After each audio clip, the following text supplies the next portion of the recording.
Today we have Hemi Thaker with us. Thank you, Hemi, for joining us. Of course. Very excited. This is actually our first podcast for Everyday M&A. And I'm very excited to have Hemi, who's one of the top entrepreneurs here in Austin. Very well-credentialed entrepreneur. Ernst & Young Entrepreneur of the Year. Been listed on the Inc. 500, Inc. 5000, and also on Deloitte & Touche. So thank you very much.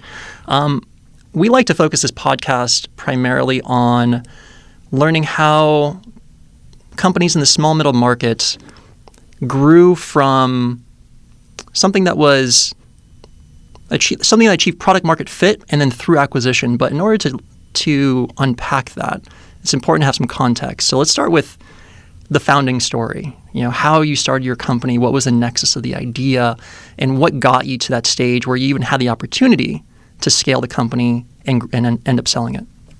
So the last one, Anui Systems, is a really interesting story, and I hope someday that people look at it and write interesting articles on it, because it was organically grown, bootstrapped, with $8,000 in capital. And that was it, and it's a hardware company. So starting a hardware company with minimal capital is something that I'm beginning to, realize was nothing short of a miracle.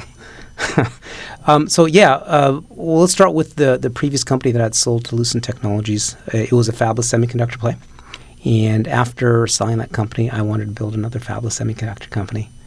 So fast forward to late August of 2001, I had generated enough interest to begin developing term sheets for another fabless semiconductor company. 9/11 happened, and on that day, we were supposed to talk about the term sheets. And unfortunately, or however we look at it, we couldn't come to terms. The market had collapsed. So I had to focus on something slightly different. And that slightly different was something, the bottom of the economy is starting to tank, and I had to focus on generating revenue really quickly.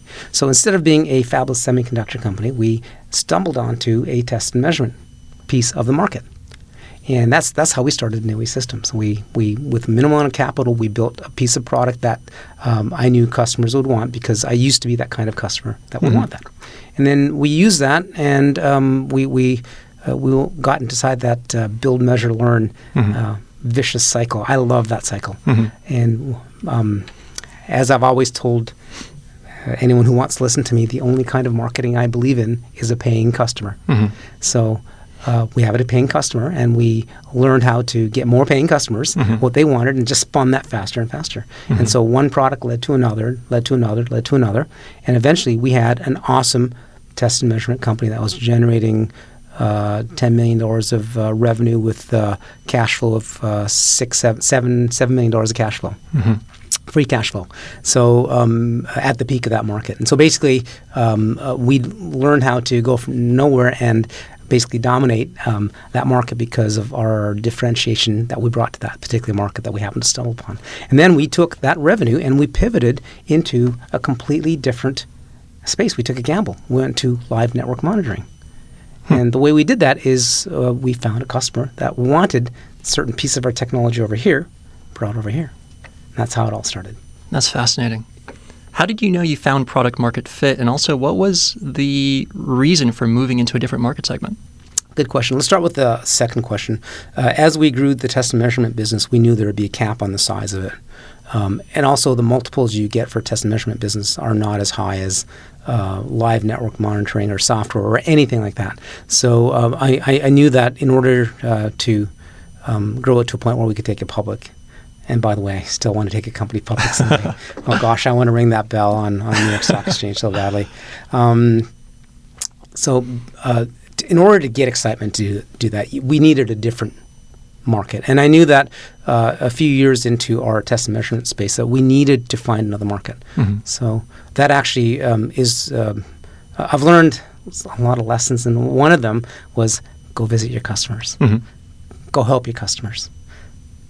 In fact, when you go help your customers, only help them solve their problems. Don't try to sell them something. And believe it or not, magically something happens where if you work with the customers, you're honest with the customers, you help them develop solutions to their problems and their customers' problems, all of a sudden they talk to you about their real problems. And lo and behold, there's your next product idea. Very interesting. I want to touch on something that you mentioned around wanting to ring the bell, wanting to IPO. Everyone tells me I'm crazy when they do that, by the way. No.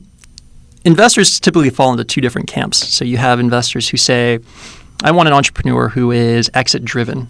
I want them to have the exit in mind and already have a list of potential acquirers of where they need to be in order to get on their radar. And there's the other camp which say, I want an entrepreneur who just wants to build a healthy business. I don't want them focused on the exit. I want them focused on profits or on growing revenue, on scaling the business. Which camp do you fall into and why? Oh, I absolutely fall in the camp of let's grow a solid business. Let's make it scalable. And then it doesn't really matter what you want to do at that point. You're going to find acquirers. So I'm an investor too, and when entrepreneurs ask me what kind of exit I'm looking for, my answer has always been, I don't really want to look for an exit. All I want to do is build a scalable company. So let's talk about that. I think this is a good transition point into kind of the meat of the conversation. You said if you build a healthy company, you will get acquirers. So how did you get your deal? Well, so which deal are you talking about? Let's start in order. So the first company. So the first company, we were working with Lucent Technologies. They were our primary customer. And as we grew the business, as we developed the intellectual property, they became a natural acquirer. So it was just a natural fit for them to buy us. So I don't think that doesn't make a really exciting story to talk about.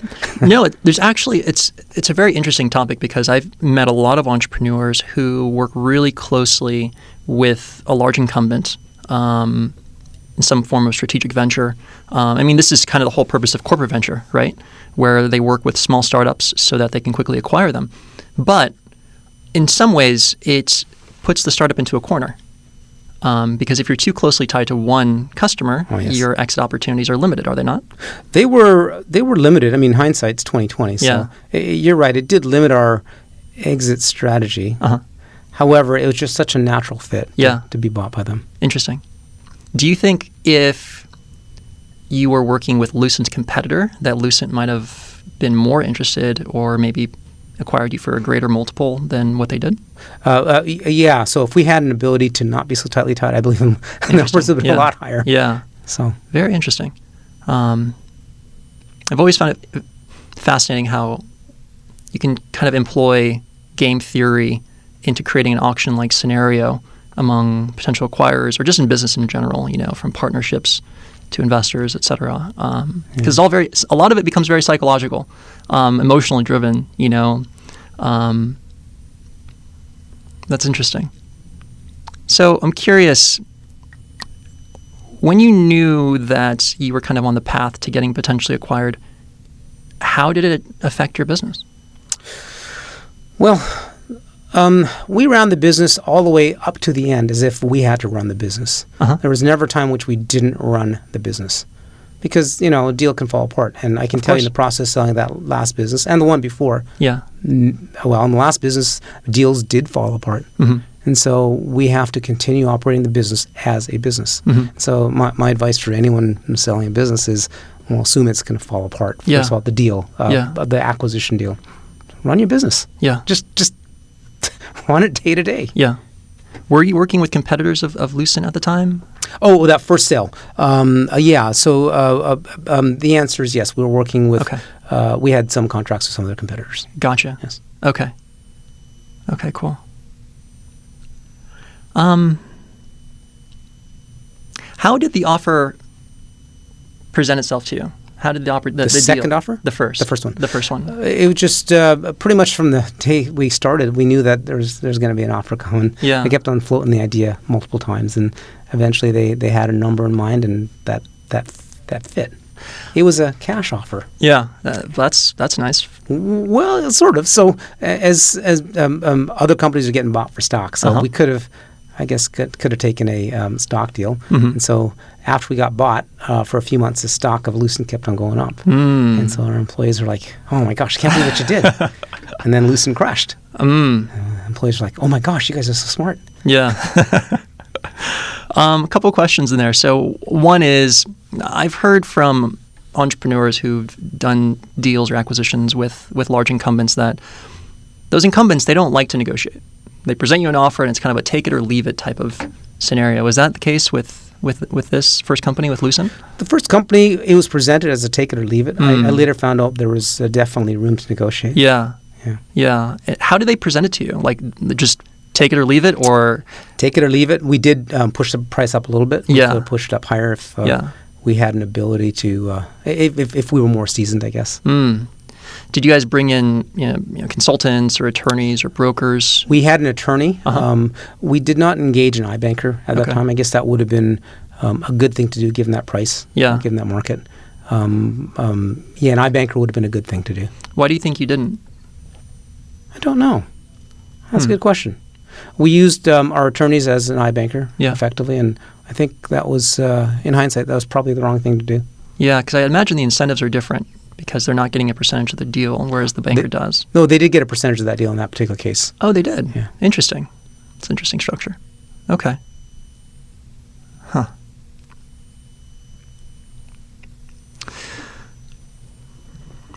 That was an all-cash deal, so that was pretty clean.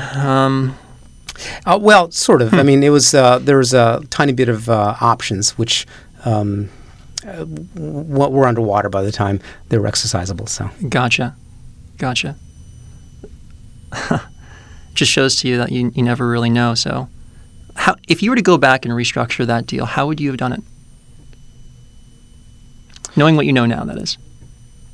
Well, so had we held on and sold, another 6 months later, we probably would have gotten 4 times the value of the company. Wow. Had we held on another 6 months beyond that, we would have probably gotten 0.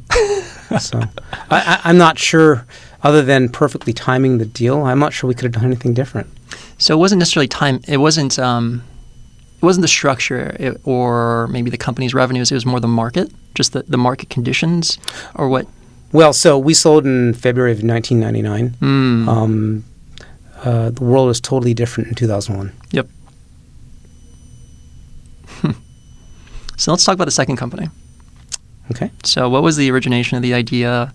How did you get it to a stage where you could consider an acquisition? Sure. As I said before, the idea was to build another fabless semiconductor company. Yeah. I had to pivot real quickly into test and measurement, then live network. So what was interesting is that whole process has taught me a lot of really cool lessons. And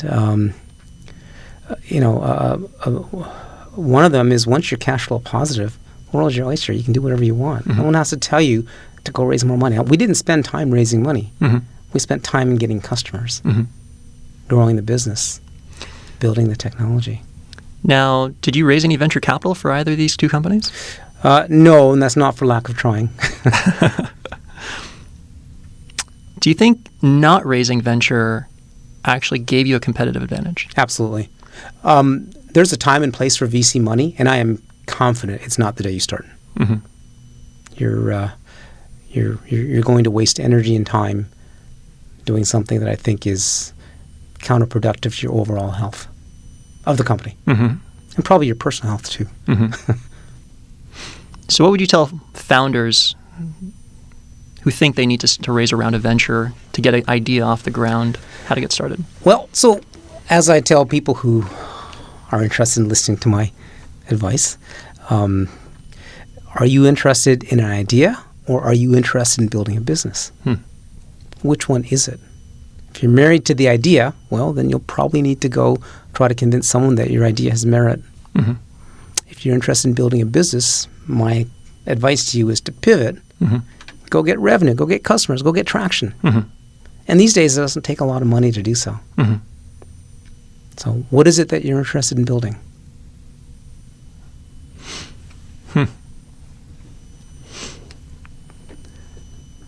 So the acquisition for the second company, tell me about that.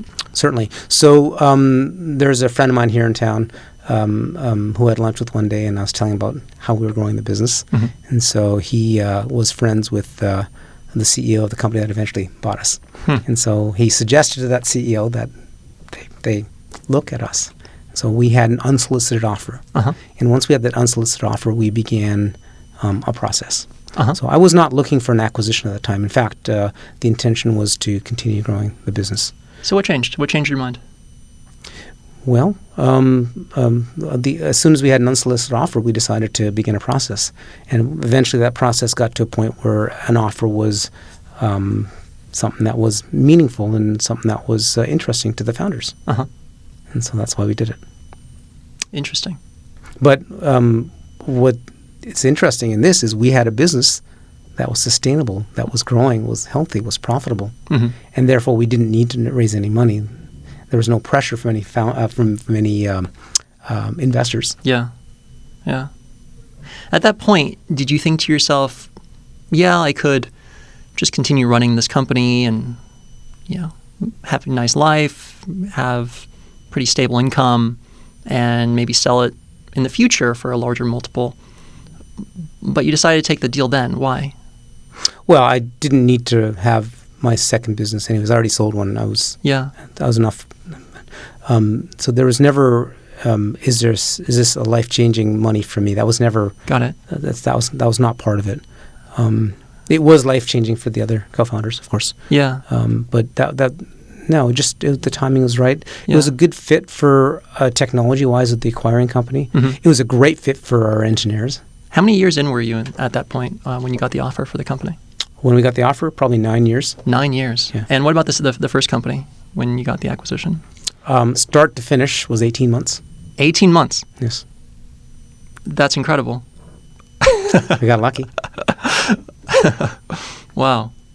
And luck is where preparation meets opportunity, but we got lucky. Yeah. I can tell you with certainty, anyone who's been successful that says luck was not a part of it is fooling you. Yeah. Or maybe they're, I don't know, but everyone who I know has been successful, luck has been a big part of their outcome. But they've been prepared. So let's talk about the trend, like the offer and then going forward. So how long did the transaction take for both companies? It took a long time. So it took about 10 months from start to finish. Okay. Describe the process. Like what was involved during that time? Sure. So we did walk away from 2 deals. Why is that? Because something happened called retrading. We were retraded on 2 deals, and I'll talk about that in a second. And so I just said no to the retrades. Mm-hmm. A retrade is where an acquiring company comes to you and says, well, here's the term, you're almost done. And then on the 11th hour, they come back and say, now it's 15% less or 10% less. Wow. Take it or leave it. And so we left it. Like a bait and switch? Yeah, you call it bait and switch. There's always reasons why they want it less. I'm sure. Interesting. So it's like change in market conditions or change in sales. Or the weather is stormy outside today, therefore it'll be 10% less. Or no, the sky is blue. No, the clouds are a little cloudy today, so it'll be 10% less. So typically in venture financing, I would say typically, sometimes you'll see like no shop clauses. Yes. Did they have that? Yes. So let me describe the process that we started with. So we had an unsolicited offer. We began the process of seeking an iBanker. So I actually talked to about 20 odd different iBankers, narrowed the list down to 3 candidates. From those 3, I went to my board and said, these are 3, this is why I like them. Pros and cons of each one. And then we ended up choosing one called, they're now called MHT Partners. We chose them as our iBanker. We then also sought out legal advice. We ended up using Vincent & Elkins, V&E, here in Austin, as our legal representation. So that combined team, along with, I hired some consultants inside. I had one board member become more active in the acquisition. So I had people who are seasoned help me through the process. So as we began the process, we did begin seeking some other sources of funding, and eventually we got to a point where there's no shop clause with the first offer. And when no shop clause went through it, we're getting ready to make the deal done. I get the deal done, and I was on a skiing trip when they decided to retrade us by a few $1 million, and I said no. Yeah. Hummed and hawed, and they said, just take the deal. I said no. Well, after a lot of humming and hawing, I said no. It took everything I had to say no. Yeah. It was a very difficult process. I'm glad I did. I listened to my advisors. And what did they tell you? Just say no. Why? Because that's a silly retrade. So they felt the value of the company was worth more than what they were offering? No, the value's right. I mean, the deal that we struck was... So a couple things about everything we said in our term sheets and everything. We were very accurate with our numbers. Where everything was accurate. Uh-huh. I'm certain that the acquiring teams were looking at, there's got to be something fudged about that. No, our numbers were accurate. We're an open book. It is what it is. Anyway, so when that deal fell through, another acquirer appeared pretty much within a few weeks. How? They knew that the no-shop clause was over. Were you talking with them already? No, we weren't. But our iBankers reached them. Got it. So okay. And so they came in. They came in with a deal that was 15% larger. Nice. And then we went through the whole process. Uh-huh. And then just as we were about to consummate the deal, they retraded again. In that case, about 10%. Hmm. And so, again, I said, no, thank you. What was interesting is the first acquiring company, when they were retrading us, they said, take this deal or we'll never come back to you. And did they? They came right back to us. In case you're watching this, hi, how you doing? Thanks for coming back, actually. Love it. I love it. It sounds like the investment banker was a pretty important role in this. Yeah, so the investment banker was able to drive value into the deal that I was unaware how to drive value. For example, getting tax credits back to the shareholders, maximizing every piece of the deal in terms that I was completely unaware of. I guess I should have been.